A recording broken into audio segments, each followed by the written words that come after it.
सुलभ गोमंत भारती. विषय कोंकणी. इयत्ता 5वी. पाठ 11. मदर तेरेझा.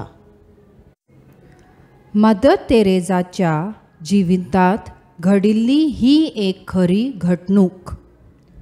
तो दीस एका व्हड सणा परबेचो आसलो. जायते लोक भेट्यो भोवऱ्यो घेवन मदर तेरेझागेर पयस पयशिल्ल्यान आयिल्ले. ह्यो भेटेचो वस्तू तांणी गरीब दुबळ्यां खातीर हाडिल्ल्यो. ह्या लोकां मदीं एक भिकारी आशिल्लो. मदर तेरेझा म्हऱ्यान वचून ताणें सांगलें, हांव तुका कितें तरी दिवंक सोदतां.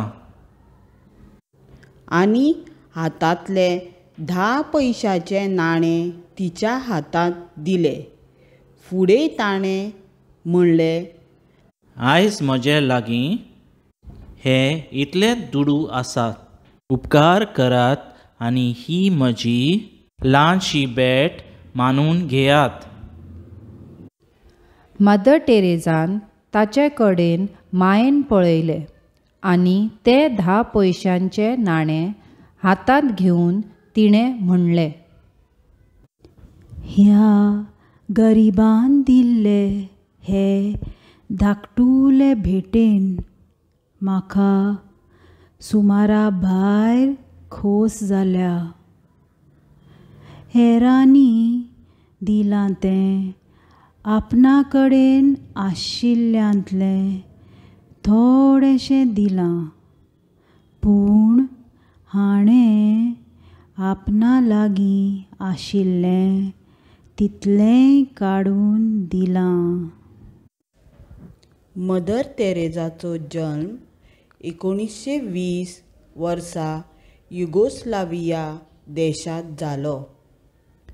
ल्हानपणा सावन गरीब दुबळ्यांची सेवा करपांत ती भोवच खोशी जाताली. देखून ती माद्री जाली. फुडें तिणें भारतांतल्या कोलकत्ता शारांत येवन एक सेवा करपी संस्था सुरू केली. समविचारांच्यो आनिकूय कांय माद्री अनाथ भुरग्यांक आवयचो मोग दिवंक तांकां ल्हानाची व्हड करपाचें काम करताल्यो. लोक तांचे विशीं वायट उलयताले, पूण त्यो मनाक लावन घेनासतना आपणालें काम करीत रावताल्यो. ह्या अनाथ अपंगूळ भुरग्यां खातीर मदर तेरेझान आश्रम सुरू केले. हे भशेन दुबळ्यांतल्या दुबळ्यांक तिणें आदार दिलो. समाजान सोडून दिल्ल्यांक तिणें लागीं केलें. फुडें तिची नदर कोलकत्त्याक खोपट्यांनी रावतल्या गरीब आनी दुर्भागी लोकांचेर गेली. कांय जाणांक कोणाचोच आदार नासलो जाल्यार कांय जाणांक भुरगीं बाळां आसुनूय तांची कोणूच वासपूस करिनासले. अशा ह्या जाणट्यांक आदार दिवपा खातीर ती वावरूंक लागली. तांकां आपणाल्या आश्रमांत दवरून तांची जतनाय करूंक लागली. ह्या आश्रमांक निर्मळ काळीज ह्या नांवान वळखूंक लागले. गरीब दुबळ्यांक आदार दिवपाचें तिचें काम पळोवन तिका सगळो संवसार मदर तेरेझा ह्या नांवान वळखूंक लागलो.